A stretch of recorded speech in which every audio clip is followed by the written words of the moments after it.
Here is a spiritual law, silent and supreme, that governs all abundance. When rightly spoken, the word becomes flesh, and what you declare with unwavering faith begins to take shape in the visible world. Countless souls wander, seeking wealth with toil and strain, yet forget that true riches begin with the spoken word, charged with belief, clothed in conviction, and set forth with the authority of divine law. Every word spoken is a seed planted in the soil of the subconscious, and the subconscious mind is the workshop of the universe. What you speak, especially with conviction and emotional charge, becomes the mold in which your experiences are poured. Words are not casual. They are not merely sounds. They are invisible forces with a mission. When you speak a word, it sets in motion a chain of unseen energies that travel through the ethers and begin to build that which was spoken. This is not mere poetry. It is divine law. Long before anything appears in the material world, it exists first in the invisible realm of thought and vibration. Words carry thought on their wings and stamp them into form. The spoken word is a decree sent forth to the unseen forces that govern manifestation. Just as a seed knows to grow into a tree, the word knows to grow into experience.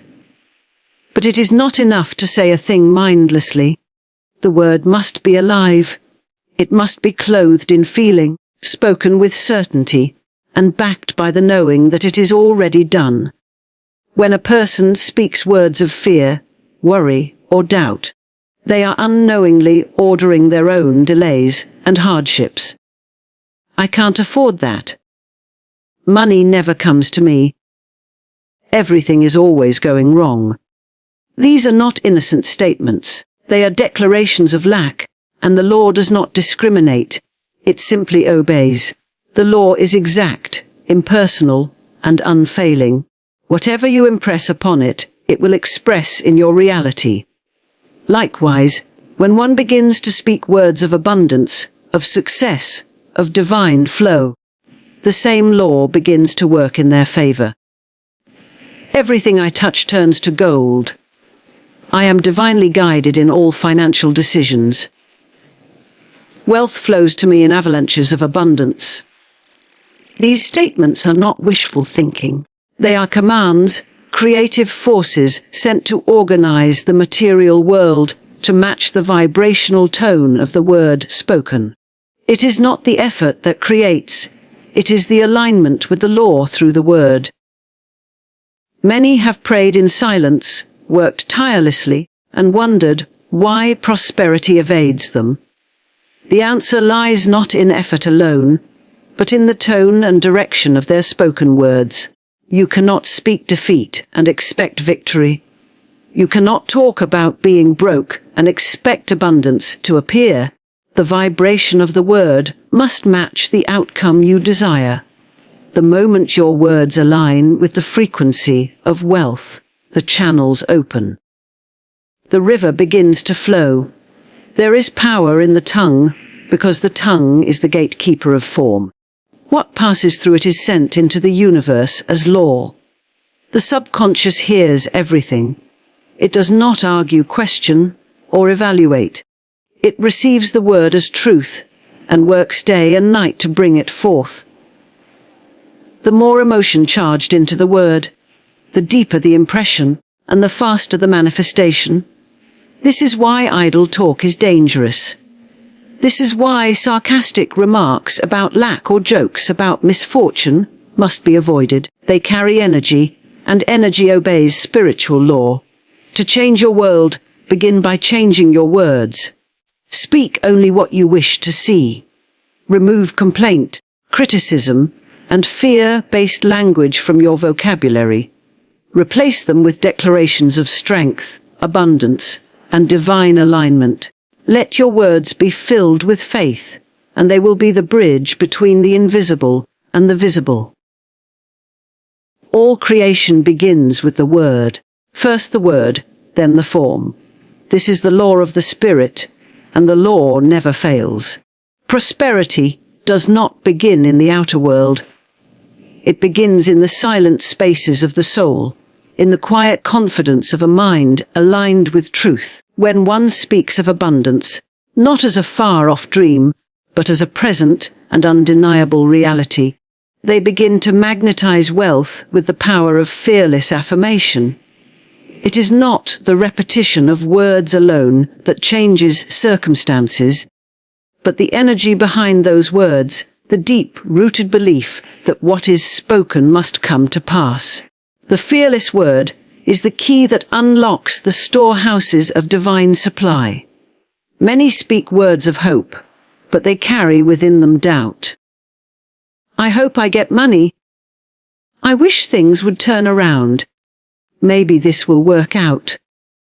These are not affirmations of power. They are whispers of uncertainty. The law does not respond to maybe. The law responds to the word spoken with faith, with absolute assurance, without hesitation. Fearless affirmation is the declaration of truth without room for contradiction. It does not beg. It does not plead. It speaks as one who knows. Affirmations are not about convincing the universe. They are about reconditioning the mind. The human mind, filled with years of limitation, conditioning, and fear, must be retrained to accept abundance as normal and natural. When you speak affirmations such as, I am wealthy now, money flows to me effortlessly, or all my needs are richly met, you are not trying to manipulate reality. You are stating the truth of your divine inheritance. But if there is fear in your voice, hesitation in your heart, or conflict in your beliefs, the affirmation is weakened. It is the fearlessness of your tone that gives it creative power. To affirm boldly is to stand on the mountaintop of faith and declare what the world has not yet seen. It is to speak abundance when your purse is empty, to proclaim riches when your bank account says otherwise, and to rejoice in provision when appearances suggest lack. This is not delusion. It is alignment. It is not fantasy. It is spiritual law in action. You are not waiting for evidence to affirm. You are affirming to create the evidence. When you affirm fearlessly, you shift your vibrational frequency. You step out of the vibration of lack and into the vibration of supply. The universe does not delay. It responds. Everything is energy, and energy arranges itself to match the tone of your inner conviction. The affirmation is the blueprint. Your emotion is the energy that builds upon it. Speak the word, feel its truth, and let fear have no place in your declaration. It is important to affirm in the now, not, I will be rich, but, I am rich now, not, money is coming, but, money is here now. The subconscious mind accepts only what is present. It cannot create tomorrow. It moves when you declare that the good is already yours. Fearless affirmation places you in the state of having, and when you dwell in that state, the outer must conform. The law requires it. The word creates the mold, and the law fills it. Doubt is the enemy of demonstration. Even a flicker of fear can interrupt the flow. That is why the word must be guarded and spoken with strength. Every day is a new opportunity to declare abundance. Begin the morning not with worry, but with power. I walk in wealth today. Divine supply meets me wherever I go. Money seeks me, finds me, and multiplies. These are not empty words. They are instruments of spiritual creation, tools of invisible architecture. Affirm them boldly. Let there be no tremble in your voice. Let your word match the abundance of your divine self, and let no fear find a place to rest. The spoken word holds magnetic power. It draws unto itself that which corresponds to its vibration.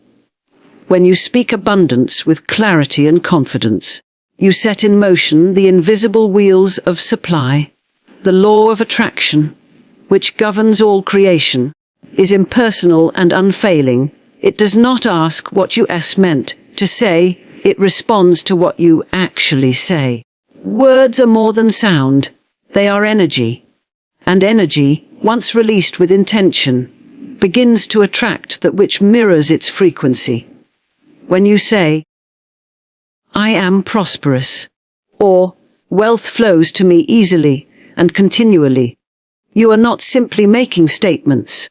You are giving spiritual instructions to the universe. These affirmations become like magnets, pulling toward you people, opportunities, and channels through which the wealth you desire can appear. But the magnetism of your words depends entirely on the energy behind them. If your words are drenched in fear, resistance, or doubt, they repel instead of attract. If your words are spoken with joy, authority, and expectation, they become a powerful current of attraction. Every time you speak about money, you are either drawing it closer or pushing it further away. Words like, "I'm always broke," "I never have enough," or "money slips through my fingers," are declarations of scarcity. They attach you to the very conditions you wish to escape. These words create a vibrational field of lack, and that field becomes your lived experience. The law does not make exceptions. It simply delivers according to the tone and content of your speech. To attract abundance, you must first become abundance in your thoughts and words. Speak often of riches, not with arrogance, but with spiritual certainty. Say, "Money comes to me from known and unknown sources. I am aligned with the flow of divine wealth. I expect financial miracles daily." These affirmations do not simply describe a hoped-for future. They build the bridge between the invisible and the visible. Every time you speak them, you reinforce your alignment with the abundance that already exists on a spiritual level. The law responds to consistency. Occasional affirmations will not outweigh constant complaint. What you declare most often becomes your dominant vibration.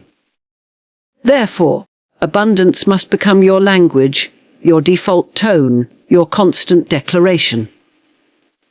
Even in the face of visible lack, you must hold to your word. The outer world may shake, but the inner word must remain unshaken. This is how you move from mere wishing to true manifestation. It is not enough to think rich thoughts in silence. The word must be spoken. The tongue has power, and when used correctly, it becomes a tool of creation. Words spoken aloud, especially with faith and repetition, leave deep impressions upon the subconscious mind, and the subconscious is the womb of creation. It births the reality you live. What you impress, it expresses. So do not speak what you fear, speak what you desire. Do not describe your conditions, declare your truth. Your words should be saturated with the feeling of wealth. It is not only the content of the affirmation, but the tone, the joy, the certainty, the expectancy, that gives it power. Speak as one who knows, not one who hopes. Speak as one who commands, not one who pleads. You are not asking the universe to bless you. You are activating the blessing through your word. Each day, you are given the opportunity to attract abundance or repel it. Your words are the deciding factor. You do not need to chase money. You need only to align with it through the steady, joyful declaration of its presence in your life. You are the magnet. Your word is the charge. Speak abundance, and abundance will find you. The law of supply does not yield to effort alone. It yields to alignment. Many believe they must toil endlessly, hustle tirelessly, or force success into being through sheer will. But true wealth, the kind that flows with grace and ease, is not the product of struggle. It is the result of divine alignment with the invisible laws that govern prosperity. These laws are spiritual, unchanging, and exact. They do not respond to outer force, they respond to inner truth. When the soul aligns with the frequency of abundance, the law of supply begins to move, and all that is needed is drawn effortlessly. You may work hard, but if your inner world is filled with fear, lack, or unworthiness, you will block the very good you seek. Outer effort without inner alignment is like rowing a boat against the current. It leads to exhaustion, disappointment, and discouragement. But when one aligns their thought, feeling, and word with divine provision, they step into the current of supply, where all things flow with perfect timing and ease.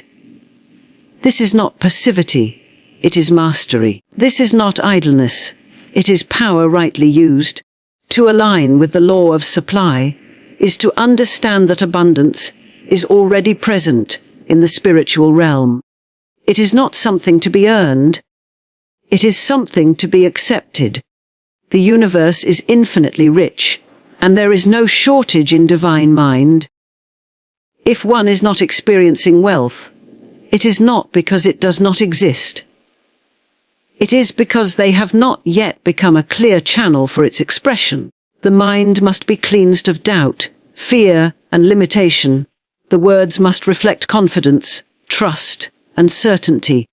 The feeling tone must be one of joy and expectancy. True alignment begins in consciousness. It is the realization that you are not separate from the source of all good. You are one with it. When you speak from divine authority. When you affirm, you are not trying to create something new, you are claiming what is already yours by spiritual right. You are not calling something out of nothing. You are calling it out of the invisible into the visible. The law of supply is always at work, always listening, always ready to deliver to the soul that speaks in harmony with truth. This law is not moved by begging or desperation. It is moved by calm assurance. It hears the tone behind your words. If you say, "I am wealthy," but feel unworthy, the law responds to your feeling, not your phrase. But when your word and feeling match, when you declare your wealth with a heart full of gratitude and certainty, the supply must come. The law has no choice. It is bound to fulfill the pattern you impress upon it. Many chase wealth as though it were outside of them, running toward it as one might chase a distant train. But wealth is not something to chase. It is something to magnetize. The moment you realize that you are the source through which wealth flows, not the seeker trying to catch it, you change your relationship to money entirely. You stop striving, and you start allowing. You stop fearing, and you start trusting. You stop resisting, and you start receiving. Alignment requires discipline of thought and speech. You must guard your words. You must discipline your imagination. You must refuse to speak defeat or dwell on appearances of lack. Instead, you hold fast to the truth of infinite supply. You speak your good into existence. You affirm abundance not because you see it, but because you know it is already yours in the realm of spirit. The law of supply listens only to the frequency of truth. And the highest truth is that you were born rich. In ideas, in possibilities, and in divine inheritance. Every word you speak carries a vibration, and that vibration either opens the door to abundance or closes it. Negative speech, complaining, doubting, fearing, criticizing, is not harmless venting. It is a creative force that molds your outer experience into the shape of your inner confusion. When you speak of lack, even casually or humorously, you are planting seeds of limitation into the fertile ground of your subconscious mind. And like all seeds, they will grow. There is a spiritual law that states, "You shall decree a thing, and it shall be established unto you." This is not symbolic. It is literal. Your words are decrees. They set the tone for your environment, your finances, your relationships, and your future. When you repeatedly affirm that things never work out, or that money is hard to come by, or that opportunities always pass you by, you are not describing your situation. You are creating it. You are giving the universe specific instructions to deliver the very conditions you claim to hate. Most people are unaware of the creative power they release every time they speak. They think they are just being realistic or honest about how things are. But spiritual law is not interested in how things appear. It responds to what you continue to affirm as truth. If you affirm limitation, the law gives you more of it. If you affirm freedom and wealth, even while appearances suggest otherwise, the law begins to shift your conditions to match your spoken word. Words are not simply reflections of your experience. They are the architects of it. You may say, "I'm always struggling," because you feel that struggle is real. But the law does not pause to evaluate your feelings. It accepts the words and begins to construct matching circumstances. This is why many people remain trapped in cycles of financial hardship. They reinforce those cycles daily by describing them, explaining them, and expecting them to continue. The spoken word becomes a self-fulfilling prophecy. To change your life, you must first change your language. This is not about pretending or lying to yourself. It is about speaking from the higher truth, the truth that stands beyond appearances. You are not denying the facts. You are denying the facts any creative power over your future. When you replace negative speech with divine truth, you interrupt the cycle of limitation and invite new patterns to emerge. This is why words like, "I always have enough," "My income constantly increases," and "I am surrounded by opportunities," are so powerful. They begin to build new mental highways, new inner pathways for abundance to flow. And the more you speak them, the deeper they impress upon your subconscious. Over time, those impressions become dominant beliefs, and dominant beliefs become dominant experiences. The law does not require force. It requires consistency. You must become a vigilant guardian of your speech. Pay attention to your words in every conversation, every casual remark, every story you tell about yourself. Are you speaking from faith or from fear? From truth or from habit? From power or from pity? Every word carries weight. Every sentence forms structure, and your entire world is constructed from the language you use most often. It is not enough to say affirmations once a day and then cancel them out with hours of negative chatter. The law listens to your most frequent and emotionally charged words. That is what it follows. So begin to speak deliberately. Let your words serve your vision. Let your speech reflect the life you are building, not the one you are escaping. Speak only what you wish to see, and let no idle word sabotage your divine inheritance.